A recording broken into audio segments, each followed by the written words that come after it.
tropeiro. Amém. Obrigado. Ô, gente, rapaz, desculpa, eu cheguei agora, em cima da hora. Até agradecer o Léo. Cadê o Léo?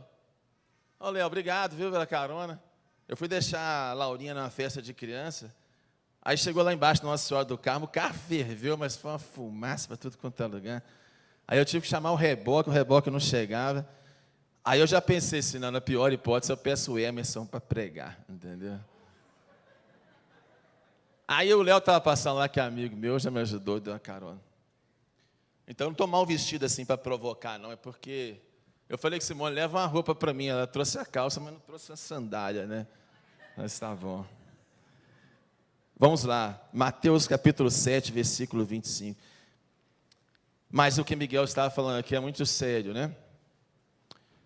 Sobre viver o reino de Deus desde já, né? Isso é um grande desafio.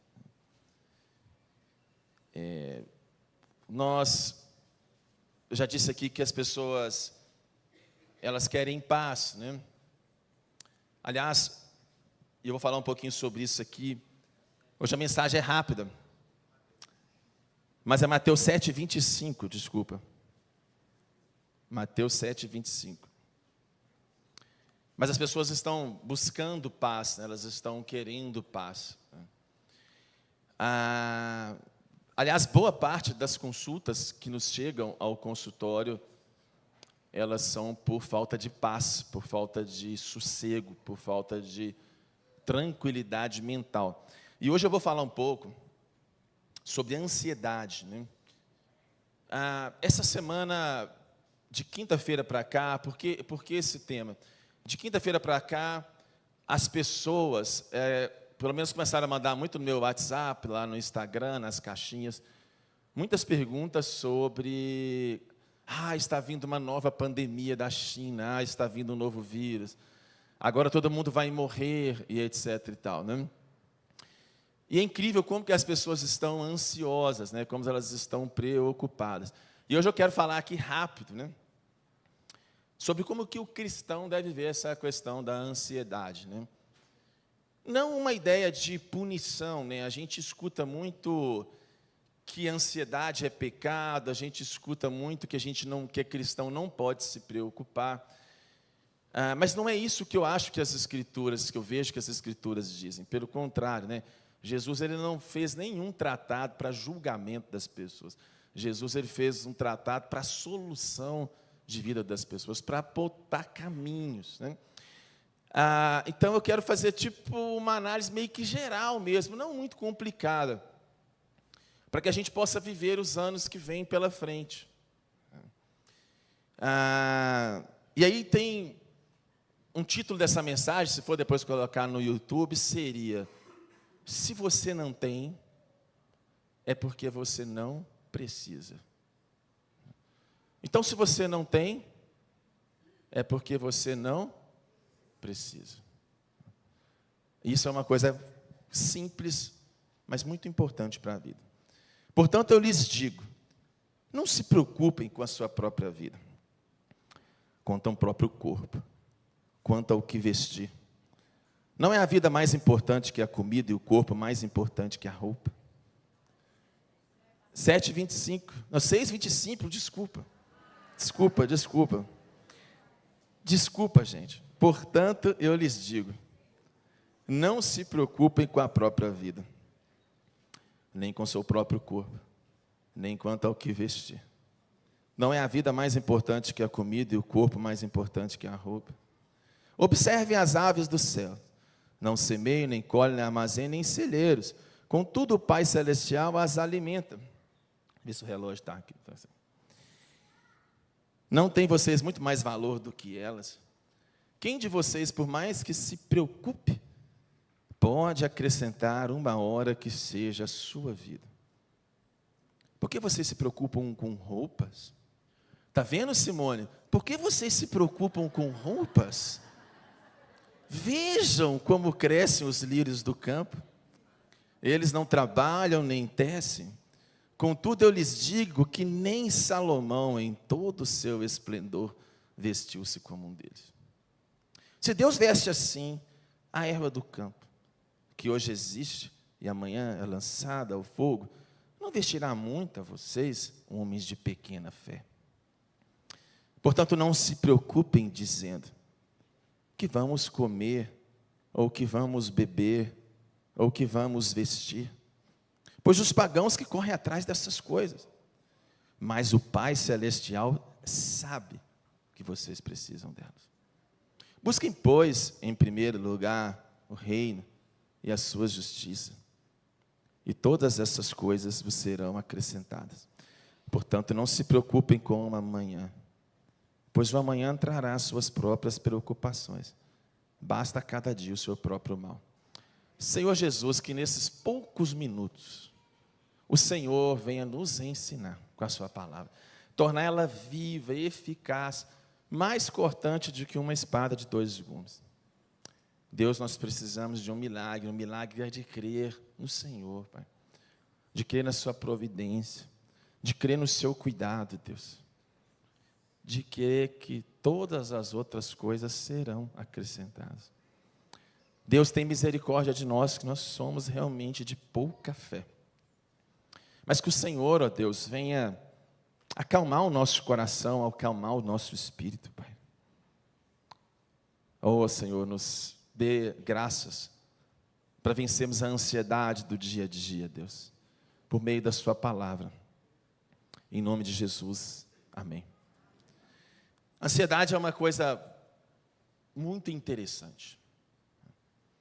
E primeiro, antes de entrar aqui no contexto bíblico de ansiedade, nós primeiros temos que desfazer alguns tabus a respeito desse texto, que eu acredito que muitas pessoas pegam esse texto e pregam de uma maneira, às vezes, errada. Primeiro que esse texto de Jesus, tão conhecido, ele não é um texto para fazer nenhum tipo de julgamento para uma pessoa que está passando por um processo de ansiedade clínica, ou um processo de ansiedade patológica, ou uma pessoa que está doente e passando por o que a gente chama na psiquiatria de transtorno de ansiedade generalizada, ou o que nós chamamos na psiquiatria de uma crise de pânico. Isso é importante porque muitas pessoas, quando elas têm uma crise de pânico, ou elas estão passando por um transtorno de ansiedade generalizada, e aí elas estão com falta de ar, elas estão com pensamentos acelerados, ou elas estão sem dormir, ou a mente dela é tomada por um pensamento obsessivo de que algo vai dar errado, ou de que algo vai dar ruim. Essas pessoas, normalmente, elas são bombardeadas, às vezes, com um discurso muito simplista, assim: olha, se você realmente tivesse fé em Deus, você não teria ansiedade. Ou, essas pessoas, às vezes, elas escutam assim: você está tendo essa ansiedade porque você não está tendo fé. Ou, elas escutam assim: você está tendo essa ansiedade porque você não está confiando em Deus o suficiente. Isso é uma coisa que a gente tem que desmistificar. Por quê?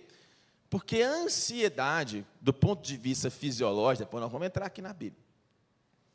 Do ponto de vista fisiológico, todo ser humano vai ter ansiedade. Todo ser humano. Para você sair e encontrar com um rapaz, você vai ter que ter uma ansiedade. Para você bater as metas no fim do mês, você vai ter que ter um pouco de ansiedade. Sem você perceber, o seu cérebro, ele gira pulsos de ansiedade o dia inteiro. Antes de vir para cá, eu estava com uma ansiedade de saber se eu chegaria a tempo e daria tempo de eu estar pregando. E poderia até não estar nervoso externamente, mas internamente a minha mente ela estava assim, com um nível de tensão para que eu pudesse tomar as melhores decisões. Inclusive, existe uma condição rara na psiquiatria, onde as pessoas elas não têm muita capacidade de gerar ansiedade. E aí elas são pessoas que elas tendem a ser muito apáticas. Elas não têm adrenalina na veia para correr atrás. Elas vivem num modo tanto faz ou tanto fez. Elas não têm muita energia vital para conquistar alguma coisa. Elas não se preocupam com o amanhã, não é porque elas não estão firmadas na providência, não. É um estado de praticamente de um embotamento emocional que as impede de querer algo, de querer ter um tipo de adrenalina na veia. E esses casos até estão sendo mais frequentes em jovens. Os pais marcam consultas, trazem no consultório e falam assim: doutor, esse menino tem algum problema? O que ele tem? O problema é que ele não tem problema nenhum, ele não quer nada. Ele não quer estudar, ele não quer fazer nada. Tá bom, doutor, não tem condição o menino sonhar em tirar uma carteira. Ele não tem preocupação com nada, parece que ele vive num modo assim. Ele está na Nova Jerusalém sem estar. Esse é o estado de completo embotamento. Agora, existe a ansiedade positiva, então. E sentimentos não são pecado. Guarde isso. Sentimentos não são pecados. Aliás, sentir tristeza não é pecado. Porque a Bíblia diz que Jesus, no Getsêmani, sofreu tristeza mortal. E a Bíblia diz que a alma de Jesus estava abatida até a morte. E a Bíblia diz que no Getsêmani Jesus teve medo. E a Bíblia diz que no Getsêmani Jesus transpirou sangue. Ao ponto da alma dele estar fisiologicamente tendo uma reação aguda de estresse e ansiedade terrível. E se Jesus não pecou tendo tristeza e sentimentos de estresse e de ansiedade, quer dizer que se você que está aqui hoje e também tem sentimentos de tristeza, de estresse e de ansiedade, não quer dizer que você necessariamente esteja em pecado. Por quê? A nossa teologia de causa e efeito, ela é rasa para lidar com isso. Nós pegamos textos fora de contextos, não mandeis ansiosos por coisa alguma, antes seja, onde a Bíblia fala claramente do remédio, e nós estamos querendo aplicar esses textos como causas, sendo que não necessariamente vai ser assim. Então, há a ansiedade boa e há a ansiedade patológica, a ansiedade doença, a ansiedade que ela já começa aí a te desregular. E aí na ansiedade doença, nós vamos entrar aqui na ansiedade espiritual. Calma que nós temos que falar as duas primeiro. Na ansiedade doença, ela já não começa a ser mais uma coisa que te produz, que te faz ter engajamento.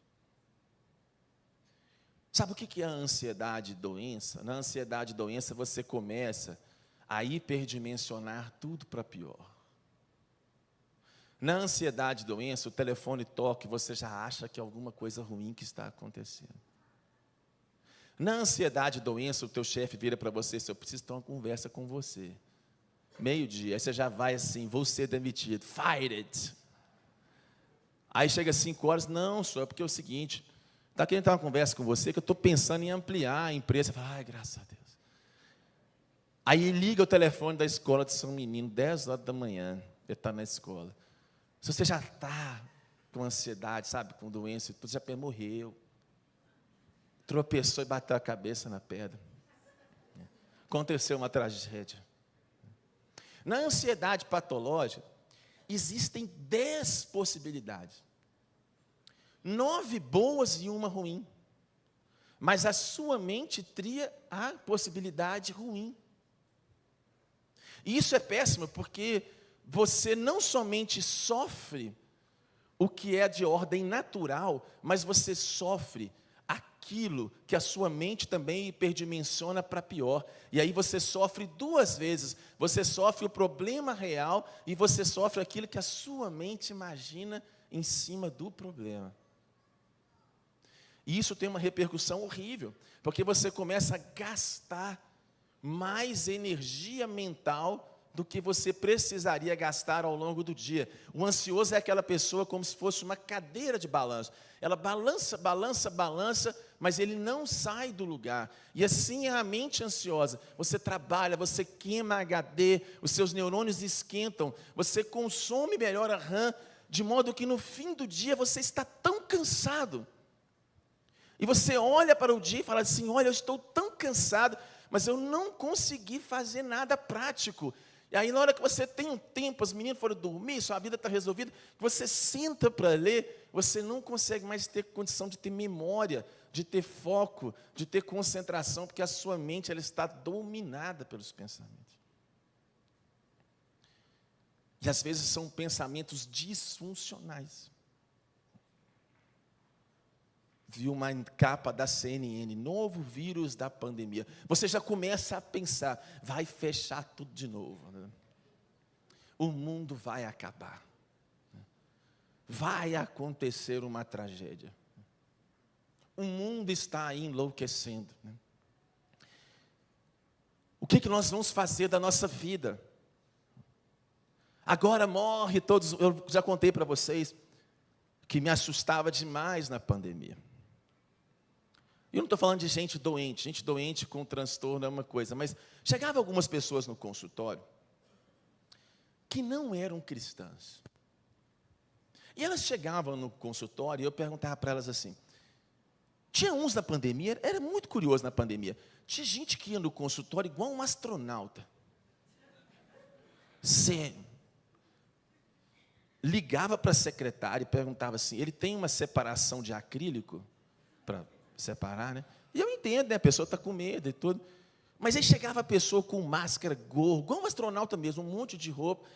E eu lembro que essas pessoas, elas chegavam, a minha mesa era aqui, elas ficavam bem no cantinho assim, ó, e me olhando de longe. E eu fazia consulta numa boa, eu estou acostumado com essas coisas. Mas às vezes era surpreendente que chegavam umas pessoas que não eram cristãs. Chegavam, posso tirar a máscara, doutor? Estou aguentando essa máscara? Claro, pode ficar à vontade. Até porque máscara não resolvia nada mesmo, a gente já sabia disso, agora todo mundo já sabe, mas na época não era aquele terrorismo de que máscarazinha de pano ia resolver alguma coisa, não resolvia nada.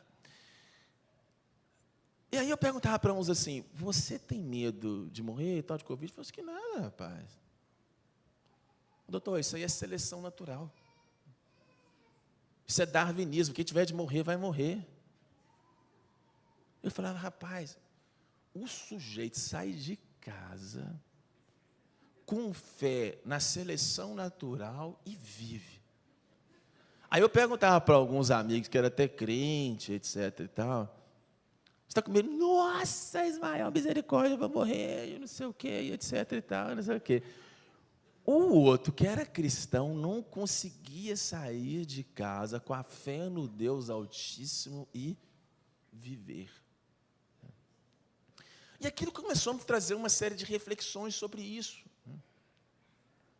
Não sobre essa segunda ansiedade que eu disse. Essa segunda ansiedade,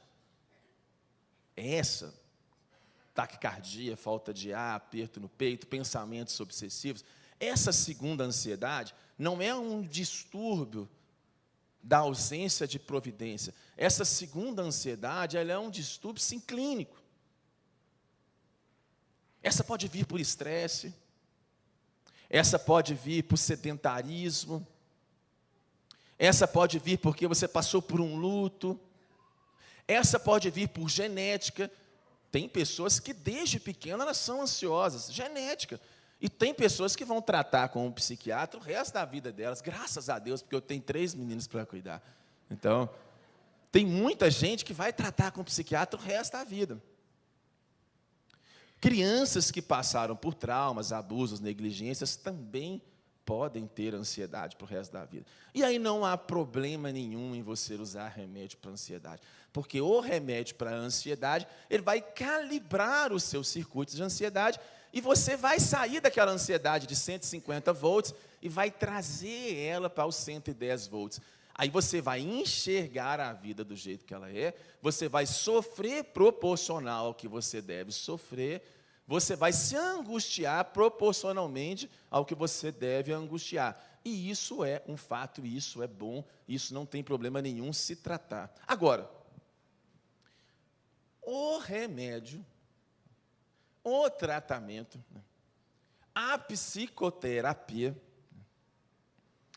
o exercício físico, o mindfulness, o lazer, o hobby, a conexão social, que são ferramentas muito importantes para você viver com qualidade de vida, para você não estressar o seu cérebro, para você não ter ansiedade patológica, ou seja, exercitar, comer, dormir, ter hobby, ter lazer, talvez fazer uma terapia, talvez um remédio. Essas coisas não resolvem a ansiedade que Jesus colocou aqui, que nós vamos chamar da ansiedade espiritual.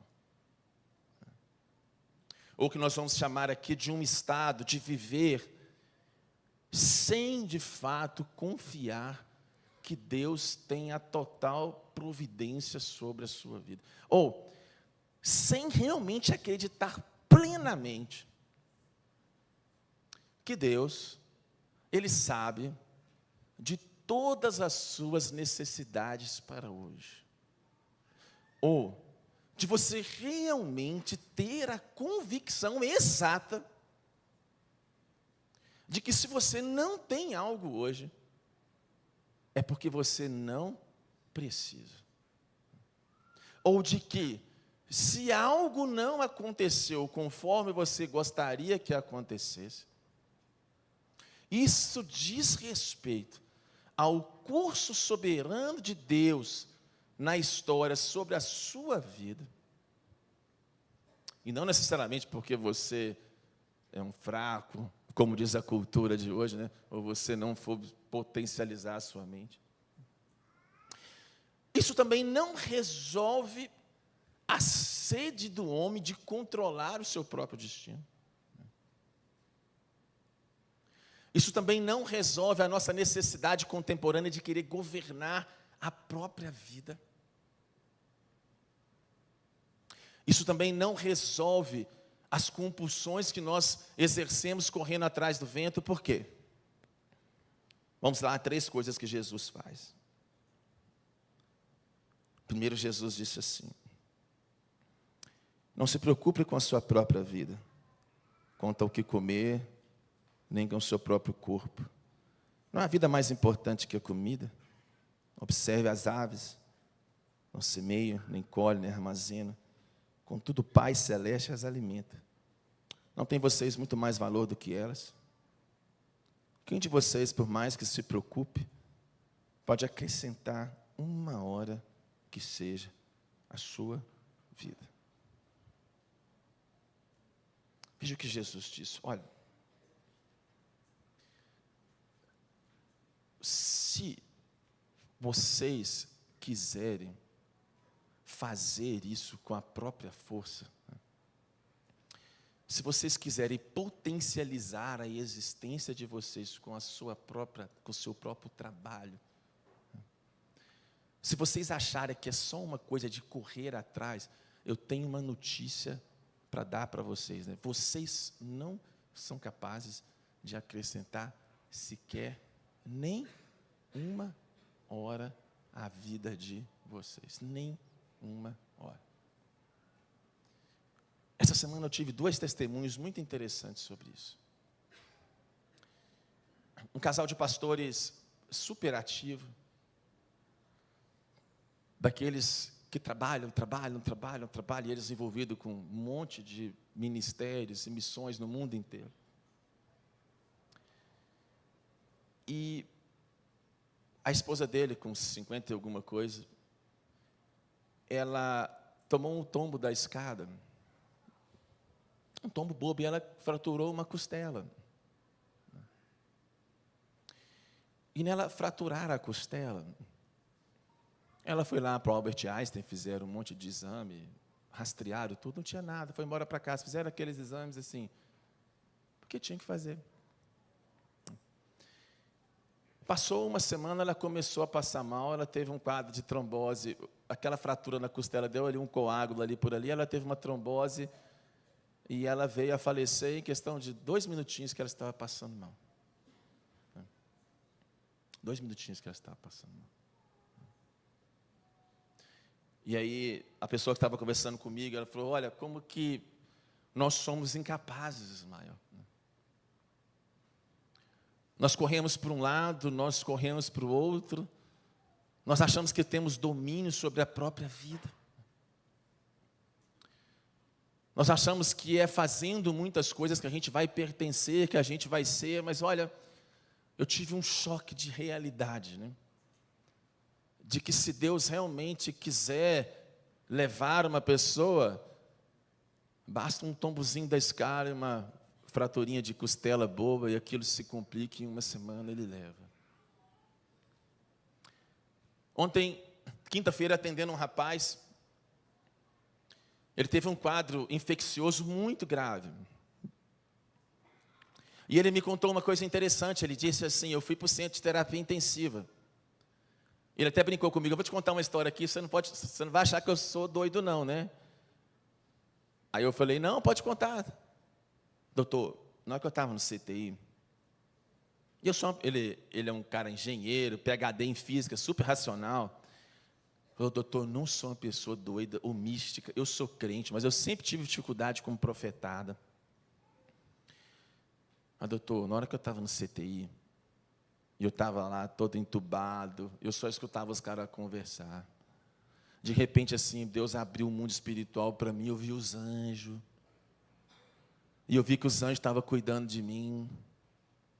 Aí Deus me deixou perceber que Ele tinha mais coisas. E eu, ali no hospital, e ele é professor, trabalha numa empresa multinacional, ali no hospital, eu tive duas certezas. Primeiro, que eu não controlava nada, que não tinha médico. Eu vi os médicos conversando, que eu ia por vinagre e tudo, mas eu vi o seguinte, doutor, não é médico que controla se a gente vai para o vinagre, né? Porque enquanto eles estavam conversando que eu ia para o vinagre, os anjos estavam dizendo para mim que eu ia viver, e não só para trabalhar, eu ia viver para que Deus pudesse cumprir na minha vida o que Ele tinha que ainda cumprir. E eu saí do hospital, doutor, tomado de fé, e de que uma certeza, assim, absoluta, doutor. Os nossos dias, eles são guardados pelo Senhor. Simone, minha esposa, nós morávamos lá num prédio, ele tinha uma gradezinha na frente. Cadê Simone? Nem sei se ela está aí. Está aqui. Simone tomou um capote na porta do prédio. Lembra, Simone? Bateu a cabeça? Por isso que você não lembra, você bateu a cabeça. Simone bateu a cabeça. E quando ela entrou, você lembra disso? Você escutou uns barulhos de taças. Não foi? Conte-me. O quê?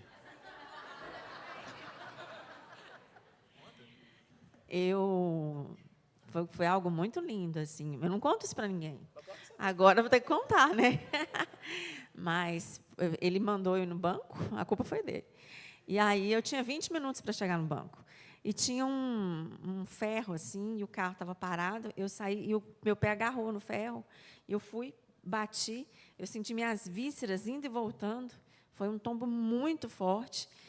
E naqueles instantes ali, que eu não faço ideia de quanto tempo foi, eu só escutei um barulho de pessoas conversando, uma festa, e era um túnel branco e uma paz que excedia qualquer entendimento. Algo assim tremendo, um lugar que eu não queria ter voltado. Não queria por motivos óbvios, né, gente? Não pensou em mim? Mas foi algo assim, gente, assim, eu estive lá, Deus me deu essa experiência, foi algo muito forte. É isso. Tem uma outra história sobre isso. O pai da Simone estava doente muitos anos na cama, né, Simone? Simone era enfermeira num centro de saúde. Isso era umas 11 horas da manhã, não era o fim da manhã. Do seu pai, do dia que ele faleceu. Pode contar. Não, então agora eu conto todas as minhas experiências pessoais. Eu vou contar aqui.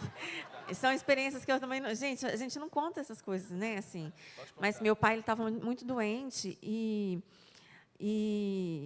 naquele dia eu cheguei para ele e falei assim no ouvidinho dele, pai, eu te amo. fui trabalhar muito mal. E, chegando lá, eu estava tão mal que as minhas colegas falaram assim, Simone, pode ficar um pouco quieta e tal. E aí eu fui para um dos consultórios, fechei a porta e coloquei assim, a mão assim. De repente, um clarão. Eu sabia que tinha a presença de um anjo ali, e Deus falou comigo, estou recolhendo seu pai agora. Naquele instante, eu continuei quieta, porque foi uma experiência muito forte também. E bateram na porta e falaram assim, um telefonema para você. Um telefonema, não. A fulana quer falar com você. Da Alvaci. Não tinha WhatsApp, né? Não existia. Né? A gente é antigo, né, gente? Aí, não é velho, é antigo. Aí, eu fui conversar com ela, sentei na frente dela, ela falou assim, seu pai faleceu agora. E eu ajoelhei, ela não deve ter entendido nada, né? Ajoelhei e agradeci a Deus por ter levado, porque ele estava sofrendo muito. E, gente, Deus cuida muito da gente, mas Deus cuida muito, é lindo. Amém. Deus abençoe. Tem uma outra experiência? Eu peguei ela do susto, né? Eu só fiquei triste que ela falou que queria ficar lá. Eu podia ter ativado o meu Prudential e uma hora dessa eu estava rico, entendeu? Mas veja bem, ela disse uma coisa, né? Tem uma outra história desse tombo dela, mas eu não vou contar aqui. Que foi uma coisa que Deus falou comigo, do porquê que ela caiu, mas isso é uma outra história. Mas isso não é misticismo de crente. Né? Tem gente que está aqui, às vezes, não acredita nessas coisas. E nem todo mundo, Deus vai mandar anjo avisar que está levando alguém da sua família. Né? Deus fez isso por algum motivo que ela precisava disso, e nós vamos saber isso só na eternidade. Agora, fato é que não é o médico que mata, ou o acidente de carro que mata, até porque no dia a dia são vários acidentes, sinais de trânsito que se fecham, voos que você perde, atrasos que você tem. Aliás, o ser humano ele tem várias mutações na vida dele, que o próprio corpo corrige. Você provavelmente já deve ter tido uns 5 ou 6 cânceres, que você nem sabe que você teve, Deus já te livrou, já limpou seu corpo, e etc. e tal, e você nem fica sabendo. Né? Eu lembro que no meu mestrado tinha um professor de oncologia, ele falava isso, a gente tem várias mutações cancerígenas ao longo da vida, só que a maior parte delas, por um mistério, o corpo dá um jeito de resolver, e a gente morre sem saber que teve câncer, porque o corpo vai lá e resolve. Né? E esse sem saber é na ótica do médico, mas na ótica do Senhor, Deus segue governando. Né? E o que Jesus está dizendo, e aí eu não estou falando para ansiedade patológica, o que Jesus está dizendo é o seguinte, olha, vocês não conseguem acrescentar.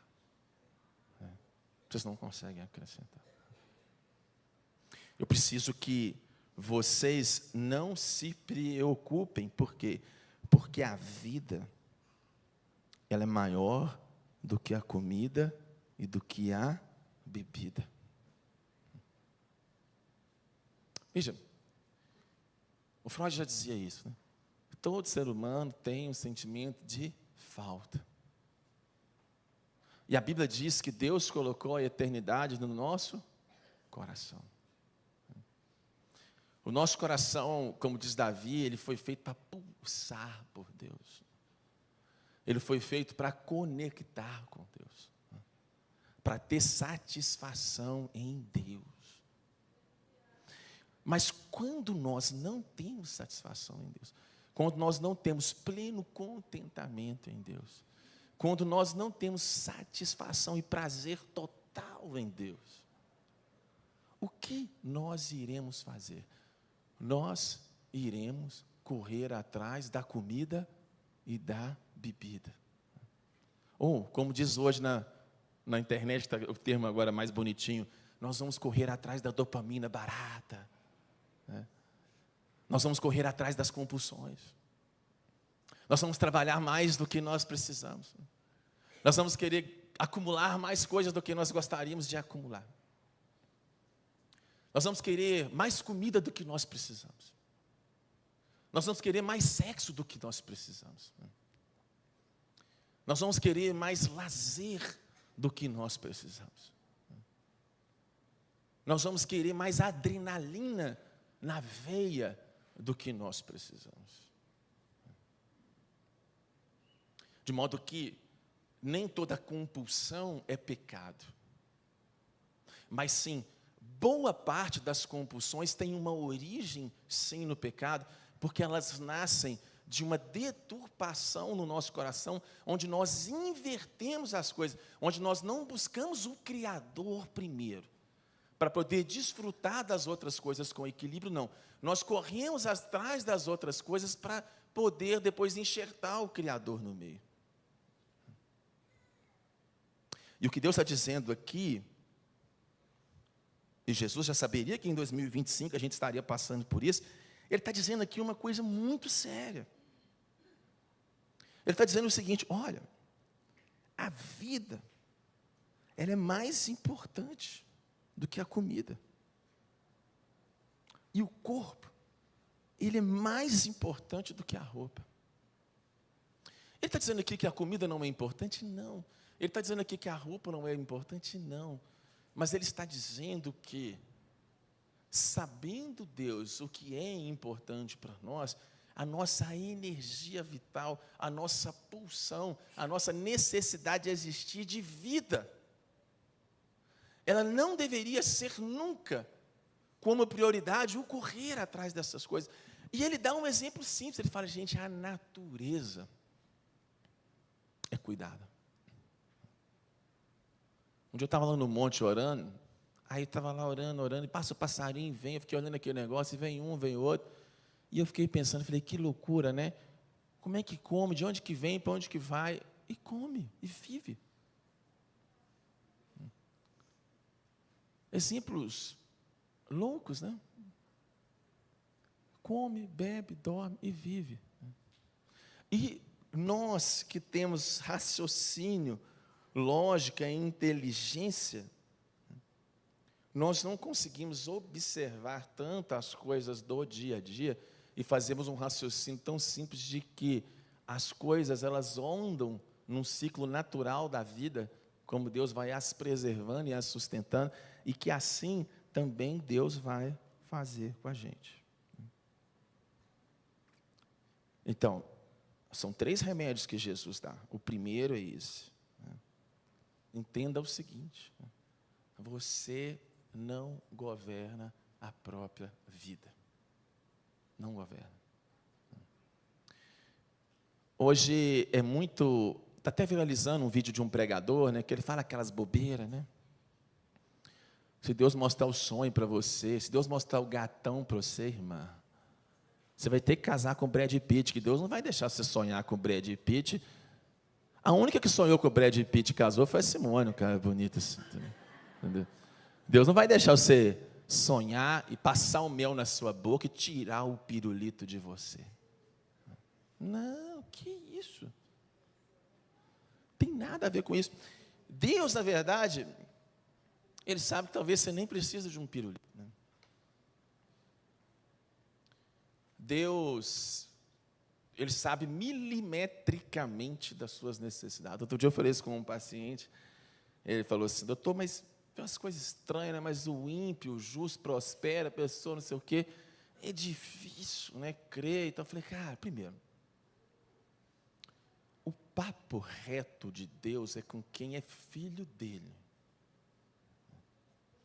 Se você está debaixo da aliança de Deus, se você é filho de Deus, sim, se Deus tiver de travar prosperidade na sua vida, porque Ele julgar que essas coisas não vão ser boas para você, Ele vai travar prosperidade na sua vida. Se Deus achar que você não deve casar com aquela pessoa e tal, Ele vai travar aquele casamento. Se Deus achar que você não pode ficar livre de tal problema, de tal dor, de tal angústia, Deus vai deixar aquele problema, aquela dor, aquela coisa te porrear o resto da sua vida, porque aquilo vai ser importante para você não se apegar demais às coisas do mundo. Não foi assim com Paulo? Eu orei 3 vezes para Deus tirar o espinho, e Deus falou, eu não vou tirar, Paulo. Você vai me desculpar, mas esse prego que está no seu pé, ele é muito necessário, porque eu preciso que você não fique soberbo, e que o meu poder se aperfeiçoe na fraqueza. Ou seja, eu preciso que você tenha a ciência, ele teve essa ciência de que eu estou governando ali, a coisa do jeito que eu acho que preciso. Então, esquece o ímpio. Como diz o Salmo 73, o destino do ímpio é outro.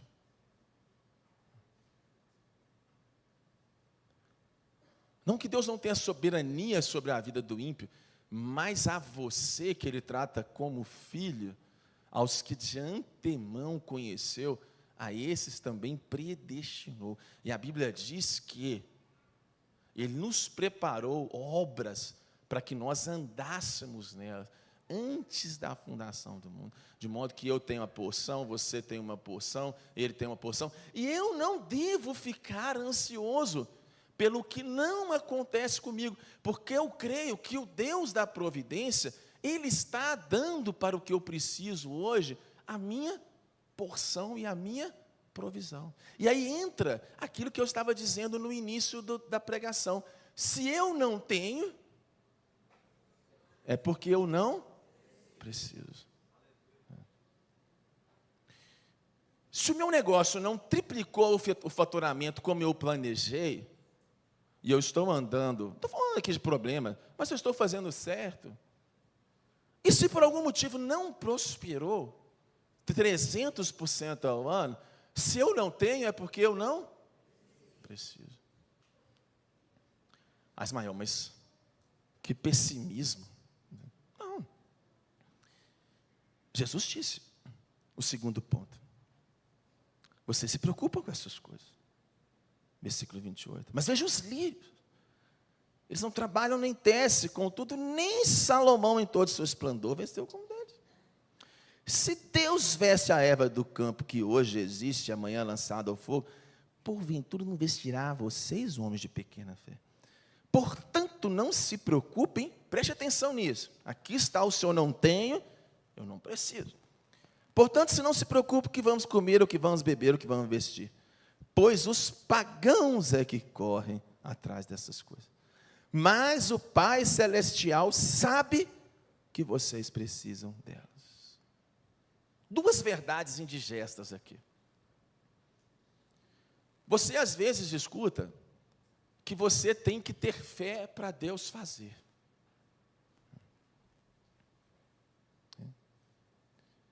Você, às vezes, escuta que você tem que ter fé para impulsionar o mundo espiritual. Você, às vezes, escuta que você tem que ter uma fé inabalável para Deus cuidar de você. Mas isso também não bate muito com as Escrituras. Entendeu? Já preguei aqui, Abraão foi o homem da fé lá, mas teve vários vacilos. 2 vezes ele falou que a Sara não era a mulher dele. A Agar falou com ele, está demorando demais, esse menino sapeca um menino nessa serva, e ele foi lá e sapecou. E Jesus, em Mateus 6, esse texto é tão bonito, Jesus disse assim que, mesmo sabendo da pequena fé de vocês, Deus assim mesmo cuida daquilo que vocês precisam. Ou melhor, sabendo que, tem aquela frase, né? Mesmo sabendo que era impossível, ele foi lá e fez. Com Deus é assim, mesmo sabendo que ele seria descrente, ele foi lá e fez. Por quê? Porque pela nossa ansiedade, pela nossa angústia de vida, por viver num mundo duro, nós vamos oscilar, nós vamos vacilar. Vai ter dia que você não vai ter fé para nada. Vai ter dia que você vai querer quebrar tudo. Vai ter dia que você vai estar revoltado com Deus, que você está vendo a prosperidade do ímpio. Vai ter dia que você tem vontade de chutar o balde e queimar a sua Bíblia. Vai ter dia que você vai querer dizer assim, Deus não serve para nada. Isso é um delírio evangélico. Deus tem uns filhos prediletos e outros não. Esquece de mim, Deus, eu vou pegar o carnaval agora, eu vou para o bloquinho mesmo. O Senhor não está resolvendo a minha vida, pelo menos eu vou ser feliz. Aí você vai lá para o então brilha. Entendeu? Aí você vai, agora a vida, esquece esse negócio de crente, esses crentes é muito chato. Aí Deus lá de cima, Ele olha, né? Eu já sabia que esse miserável, mesmo depois de eu fazer um monte de coisa, ele ia ter dificuldade. Ô gente, os discípulos andavam com Jesus, tomaram café da manhã com Jesus, fizeram o maior estágio com Jesus da história. E no final do ministério de Jesus, a Bíblia diz que eles não entendiam nada do que Jesus estava falando. E quando Jesus foi para ser crucificado, não ficou um. E o Pedro, que era chegadão, negou Jesus 3 vezes. Você acha que realmente Deus confia em você? Entendeu? Você acha que Deus realmente precisa da sua fé? Não. Deus faz porque Ele é bom. Deus faz porque simplesmente Ele quer. Deus faz simplesmente porque Ele é estável. Porque Deus não tem sombra ou mudança de variação. Porque nós somos justificados, nós somos amados, nós somos filhos amados. E a chuva cai não só na casa do crente, ela cai na chuva do crente, do ímpio, de modo que o ecossistema do mundo ele só não é pior, porque Deus ainda é bondoso e misericordioso, porque se Ele fosse exercer justiça, Ele matava todo mundo. Ainda bem que Jesus veio exercer a sua justiça, mas, preste atenção, Deus, sabendo da sua pequena fé, e sabendo que você vai ser tentado a viver como um não crente, de correr atrás das coisas, dos bens, do poder, da posição, do status, para se definir como pessoa, mesmo sabendo disso, Deus, Ele cuida. Deus, Ele sabe. Aliás, a Bíblia diz assim, o Pai Celeste sabe. Você tem que sair daqui hoje pensando assim, o Pai Celeste sabe. Se eu não tenho, é porque eu não preciso. Eu tive uma oportunidade de ficar rico. Não sei se eu já contei isso aqui. Há muitos anos atrás, uma pessoa, ela mora nos Estados Unidos, e eles estavam começando um projeto de marketing muito grande. E a agente dessa pessoa me ligou. E nós fizemos 2 reuniões. Ela sentou para mim e falou assim, nós temos um projeto aqui. Esse projeto eles estavam montando, eles têm grandes influências, não vou citar o nome não, mas tanto no mercado secular quanto evangélico. Eles viraram para mim e falaram assim, nós vamos te transformar num Augusto Cury evangélico. Falou, não é mau negócio não, Primeira reunião boa, segunda reunião boa. Terceira reunião, cifras financeiras, olha, e era, gente, na época, coisa que 5 anos de medicina em 1. Eu falei, Deus, você é bom demais comigo, glória ao Senhor, amanhã eu vou no CRM, vou chutar o bar, baixa meu carimbo aí, tchau. Na 4ª reunião, fui conversar com o cara, o chefão. E ele foi me delineando a proposta, não tinha nada de pecaminoso, mas ele foi falando, e o negócio foi me perturbando. Aí eu fui orar aquela noite e fui pensando. E aí foi passando os dias, eu fui remoendo. E aí no final da história eu comecei a perceber o seguinte, que se eu aceitasse aquilo, que não tinha nada ilegal, eu não ia estar vendendo minha alma para ninguém, mas que se eu aceitasse aquilo, eu ia ter que abrir mão do principal, que era um propósito que realmente Deus colocava no meu coração sobre ser como pessoa.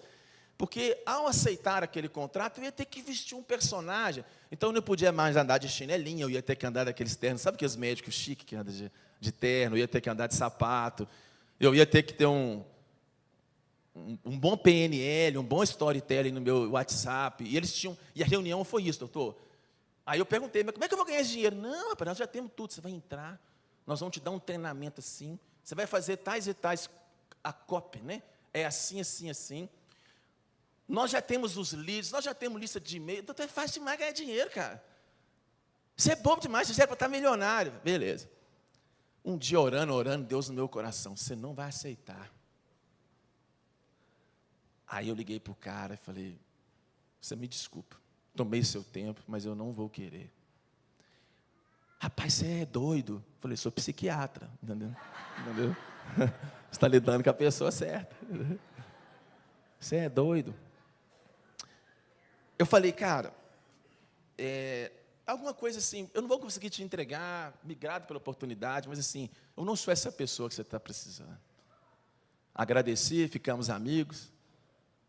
Ele até consultou comigo um tempo e foi para lá. Passou um mês que eu dei essa negativa, começou a me dar um remorso com Deus absurdo. Ô Deus, o senhor está de sacanagem, né, velho?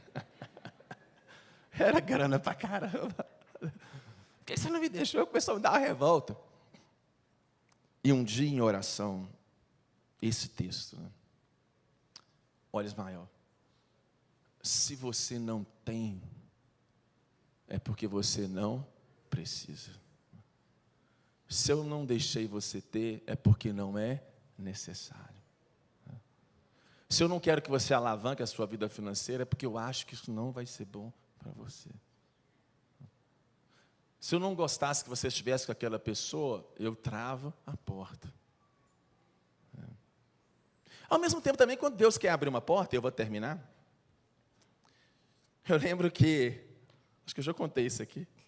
Eu lembro que quando eu fui escrever meu primeiro livro, eu tinha muita vontade de escrever livro. Livro não dá dinheiro não, mas dá muita felicidade, dá um pingadinho. A única pessoa que ganha dinheiro com o livro é a série. Um dia eu vou colar nela. Entendeu? Aí, eu escrevi os livros, gente. Escrevi, e mandei para todas as editoras tudo negaram o meu manuscrito. E eu fiquei muito triste com aquilo, mas assim, falei, tem que orar, né? Aí um dia estava na reunião de oração, a irmã virou para mim e falou assim, você está escrevendo um livro? Eu falei, está pronto, irmã, mas eu mandei para todo quanto é lugar, ninguém aceita. Agora é a hora. É que não era a hora. Escuta esse papo. Gente, eu sou pentecostal, mas eu tenho meus medos, né? Mais uma profetada falou assim, não, em pouquíssimos dias você vai assinar um contrato desse livro.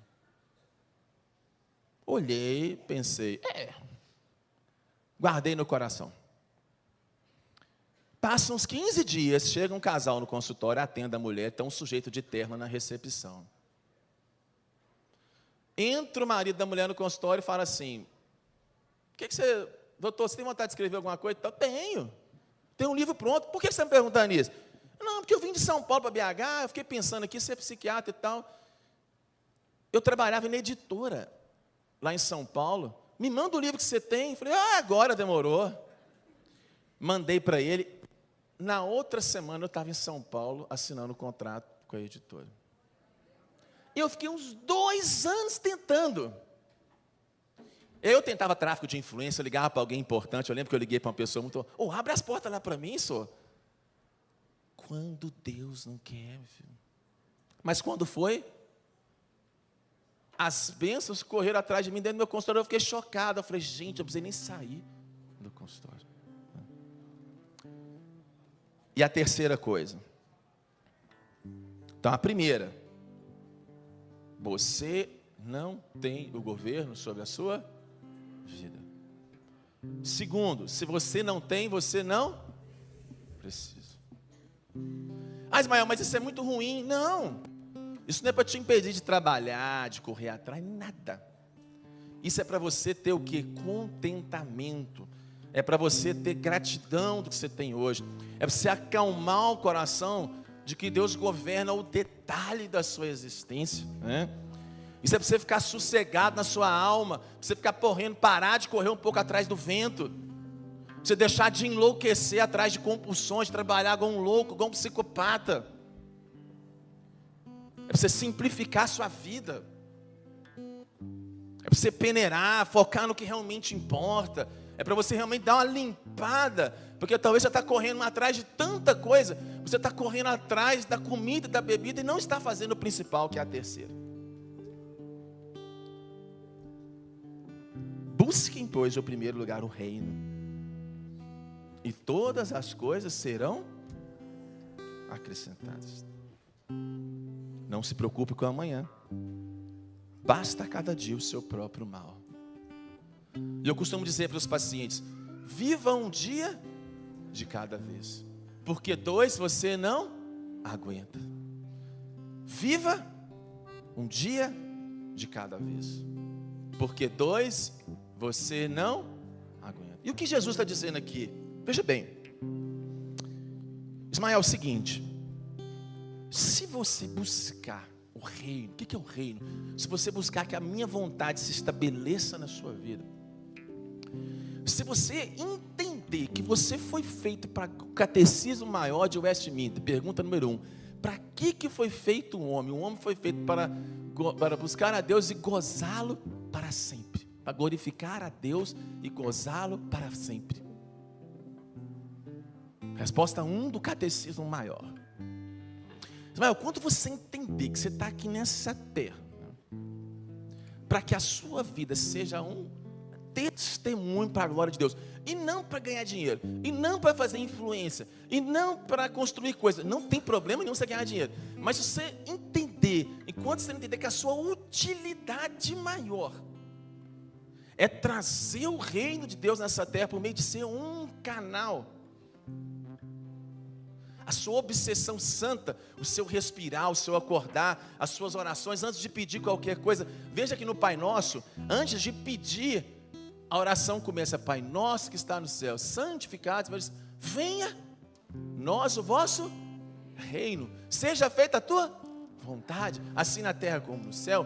O pão, aí depois vem o pão nosso, por quê? Porque eu reconheço primeiro que Deus é santo, grande. E a partir disso eu sou capaz de dizer assim: venha-me o teu reino. Aí, todas as coisas serão acrescentadas. Mas, todas as coisas serão acrescentadas, não quer dizer que é dinheiro, que é fama. Todas as coisas foram acrescentadas em Paulo, foram sofrimento, foram prisão, foram lutas. Algumas pessoas vai ser às vezes um problema, mas percebendo-se no centro da vontade de Deus, você vai perceber com clareza e paz de que tudo que você está vivendo está exatamente no cronograma de Deus. E isso sim se chama paz. E isso sim chama-se propósito de vida. E isso sim chama-se plenitude de vida. Isso sim se chama-se bem-estar. Isso sim se chama-se felicidade. Aí são as pessoas que elas se desinstalam tanto que todas as outras coisas elas vão sendo um acessório perto do reino de Deus que elas estão buscando. Então, fica 3 remédios para a ansiedade. Não a da psiquiatria que eu disse no início, mas a ansiedade do existir. Acordou, está vivo, Deus tem coisa ainda para você. Está cheio de gente morrendo subitamente aí com 20, 30 anos.